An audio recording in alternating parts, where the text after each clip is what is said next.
Let me tell you about a company called Idea Factory. They're a Japanese game developer, and unlike a lot of the obscure Japanese stuff I get interested in, there's a reasonable chance that you might have heard of them before this. Idea Factory specializes in RPGs. They broke off of Data East in the mid-90s when that company was struggling. For a very long time, hardly any of their games were released outside of Japan. The first one to make it to the United States was Blackstone Magic and Steel for the Xbox. And I'm going to go out on a limb and say you've never heard of it.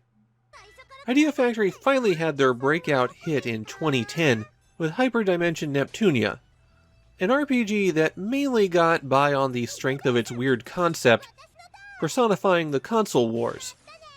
People noted how unique it was to have video game consoles portrayed as young girls who then fought monsters. And then they also noted how awful the game was.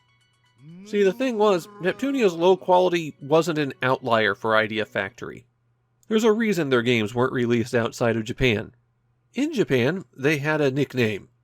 shouldn't say that word. They were known for cranking out huge quantities of terrible RPGs. And they have been known for that right from the start. I'm flipping back to 1996 and Idea Factory's first RPG, a game that had a few interesting ideas that were completely obliterated by being awful in so many other ways. This is Spectral Tower. It's a game that is nigh impossible to beat, and if it wasn't for the fact that I found 2 videos of people completing the final dungeon, I would have been pretty confident that no one had ever beaten it. Spectral Tower is a roguelike. There are 5 dungeons in the game to conquer, or towers I guess, and your goal is to get to the top of each of those. All of the towers except the initial tutorial one have randomized floors. So you'll get into the familiar gameplay loop of creating a character, fighting things when you think you can get powered up, running away and just trying to advance when you can't, collecting items that might help you out on the way, and hopefully making it to the end. Now all of that is very straightforward elements of a roguelike. There isn't a single one of those that Spectral Tower doesn't do wrong.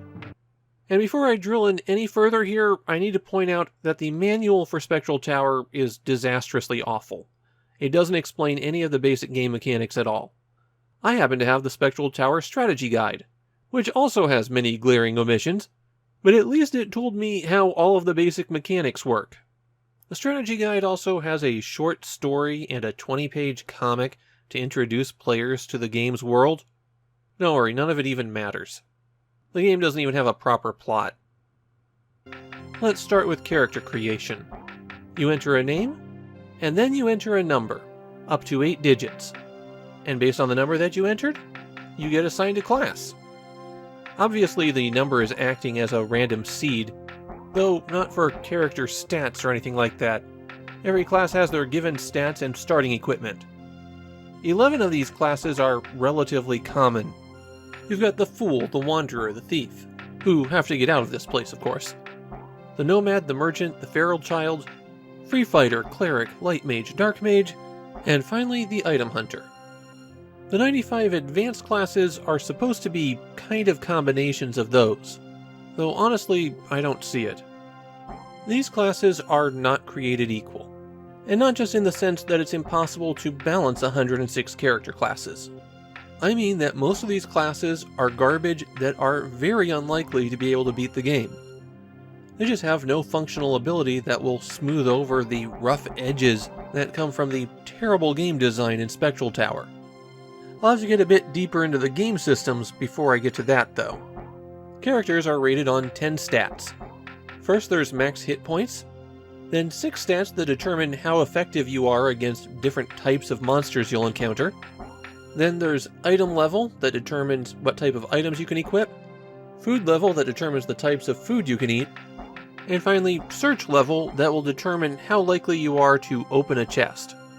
Again, none of this is explained in the manual, and there's only the most perfunctory explanations in the game. My explanation there is actually better than what they have in the tutorial. Once you've found a character class that you like, you then pick what tower you're going to play. Technically, you have to complete all 5 towers in order to beat the game, but at the start only 3 are available. The 10-story Goblin Tower is the tutorial, then there's a 20-story Thieves Tower, and a 100-story Queen's Tower. After you complete the Queen's Tower, then you unlock the titular Spectral Tower. That tower has 1,000 floors. No, I did not misspeak. With a number that high, you might be saying, well, I'm sure there's a lot of variety here. And there is not. Every floor of the tower is built out of a small set of blocks, and so by the time you've done 10 randomized floors, you've pretty much seen all of the terrain the game has. Ah, but I did tell you there were 5 towers, not 4. Beating the Spectral Tower unlocks the final tower, which has 10,000 floors. Now, I've actually beaten the 100-floor tower in the past. Not while I was recording this time, because I was trying to get a lot of different footage, but I've done it. It's a process that took roughly 4 hours to complete. So using that as an estimate for how long it will take you to progress, beating Spectral Tower will take you approximately 450 hours of play. In those 450 hours, you'll encounter 52 different monsters, most of which you'll have seen by the time you're halfway up the 100-floor tower. You'll encounter a possible 23 different weapons, 10 different magic wands, 8 different foods, and discover 15 different usable items. And that is literally everything in the game. What I'm saying is, the content would be pretty thin for just the 100-floor tower. It's mind-bogglingly small for something that expects you to play for 450 hours. Spectral Tower is an enormous game that has effectively nothing in it. You might be going, well sure, that doesn't sound like much, but I bet they all have wildly different effects, or maybe there's some creative uses for them. No, there are not. But to drill into that, I need to explain a bit more about how the game is played. On every floor of the dungeon, you have to locate a key, and then get to the exit stairs. On the top floor of the tower, the key is held by a boss monster. While exploring the dungeon floor, you'll encounter tiles that can have different effects on your character. Butterflies make you go slow, frogs reverse the controls, the laughing face does both of those at the same time, the magic symbol thing either makes you dizzy and uncontrollable or causes you to shrink. Those effects wear off over time. The cloud is poison that damages you. If you encounter an enemy while you're on a skull tile, then they get a first attack. And finally, there are teleporter tiles. There's no traps or anything like that. No special terrain features beyond those tiles. The only other item you can find are treasure chests. There are also monsters, of course, and these wander around randomly. That's right, they just follow a random walk path around the dungeon. There's no chasing or anything like that. You don't have to do any fancy maneuvering to deal with them. They'll ignore you. 450 hours of this. If a monster collides with your back, then they get a free attack at the start of combat, but otherwise, combat is determined by your stat relative to that particular monster's level. So you have a stat for attacking monsters. That would be things like kobolds, goblins, orcs. And each of those monsters has a particular level. In combat, when you choose to attack, you roll one 6-sided die, and then you get a result based on the chart on the left-hand side. Rolling a 1 is always a critical hit, and rolling any other number that has a dot next to it is a hit that does 1 heart of damage. You have to get pretty close to the 100th floor before you start regularly encountering enemies that have more than 1 heart. When you defeat an enemy, combat ends. You don't get anything for it. Why would you expect that? Well, you do get something if you beat an enemy with a critical hit. Your stat for defeating that kind of enemy increases a bit. Now, different character classes do have different progression rates, but what that means is if you're already strong against a particular type of enemy, then you just gain even more strength faster. If you can already easily beat ghosts, you don't need a lot more power to beat ghosts, but you get extra growth in your stat for defeating ghosts. Weapons modify your stat as a multiplier. So for example, the knife, the weakest weapon in the game, will give all of your attack stats a 1.2 modifier. The best weapon in the game gives you a 3 times multiplier to a stat. And weapons that are specifically good against certain types of enemies give you a 2 times multiplier for that enemy, while giving you a 0.8 multiplier for everything else. If your stat and the enemy level are exactly equal, then you hit on a 1 to 3. And as that difference grows, then additional numbers will come up. Or if you encounter a very powerful monster, you might only be able to hit it on a 1 or a 2. One aspect of the combat that might not be immediately visible to people is that it is a flat probability curve. In other words, you're just as likely to roll a 6 as you are to roll a 1 or any other number. Now that's not necessarily a bad thing, but not using some kind of curve leads to some weird probability behaviors. It makes the combat here all or nothing, and it winds up being kind of boring as a result. Besides attacking, you could also use your killer move, or one of your killer moves. Almost every character has 3 of these special abilities. There are a few that have 2 instead, and sometimes they have the same ability multiple times. There are 57 different killer moves in the game, and there's a lot of overlap with the basic characters.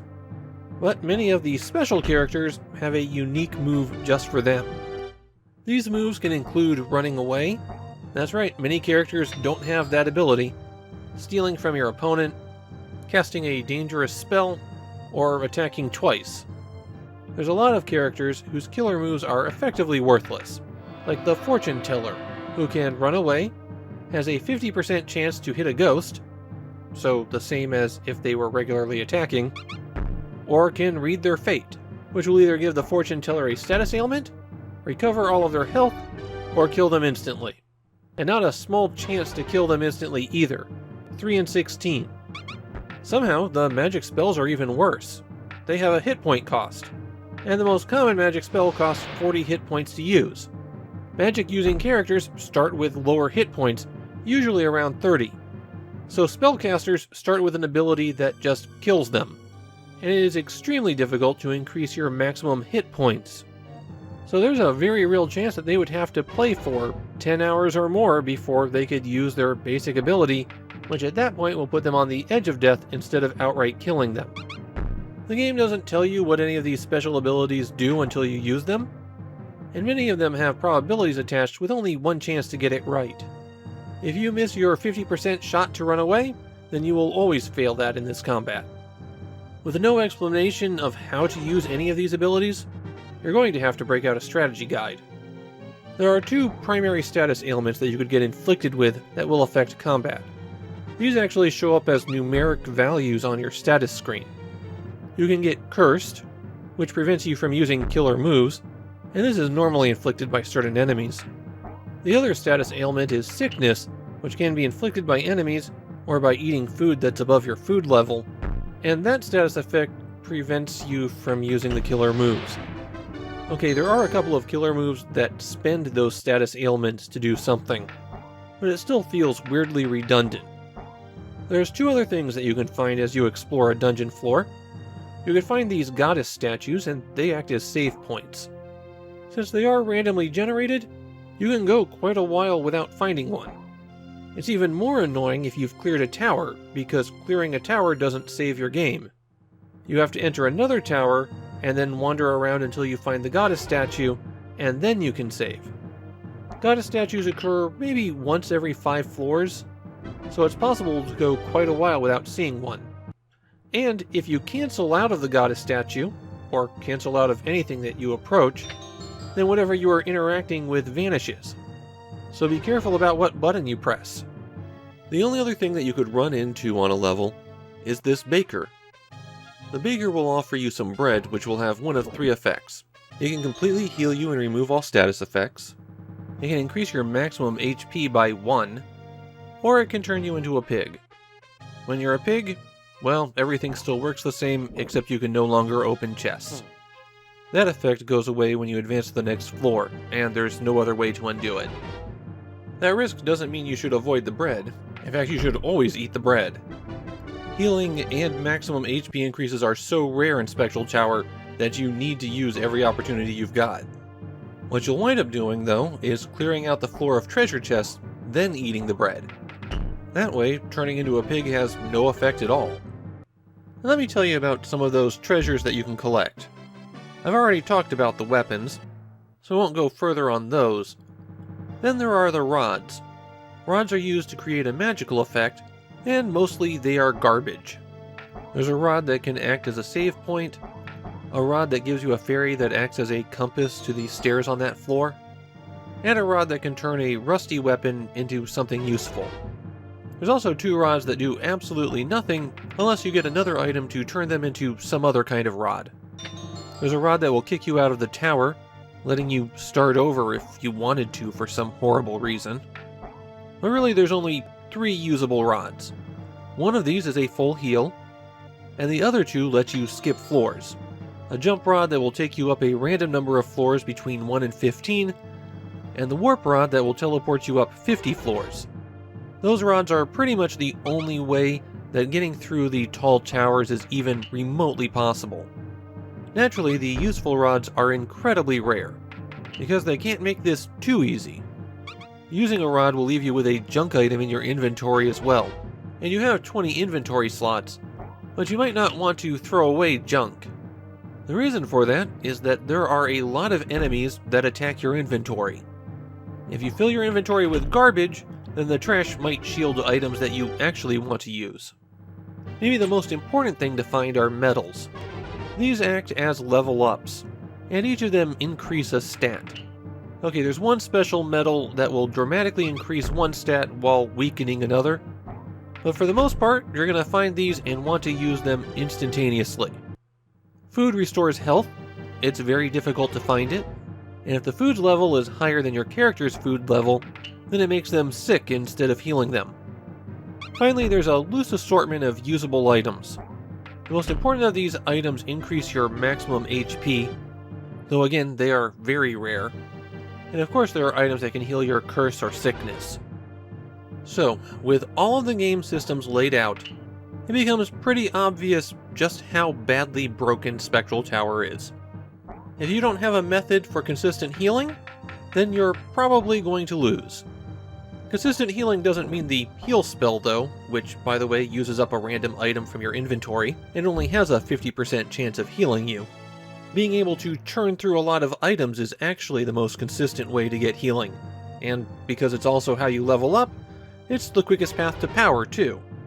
So characters like the Item Hunter or the Thief have really strong advantages. And the second most effective thing you can do is kill monsters faster. So the fighter skill that lets you roll twice is a pretty big boost, especially when you consider that increases your chances of leveling up against that type of monster. But past that, good luck. The best thing you could do is grind low levels for a while, hoping to get enough medals to boost your item finding ability, but that's a bit of a long shot. If you could complete the 100, 1,000, or 10,000 floor dungeons, you could take a picture of your screen and send it to Idea Factory, and they would give you a medal for your completion. It's believed that most of the 10,000 floor medals that are in circulation were taken by an Idea Factory employee. The really scary thing is that Spectral Tower is the first game in a series. There is a Spectral Tower 2, which is just a straightforward RPG, no roguelike and no 10,000 floor dungeon.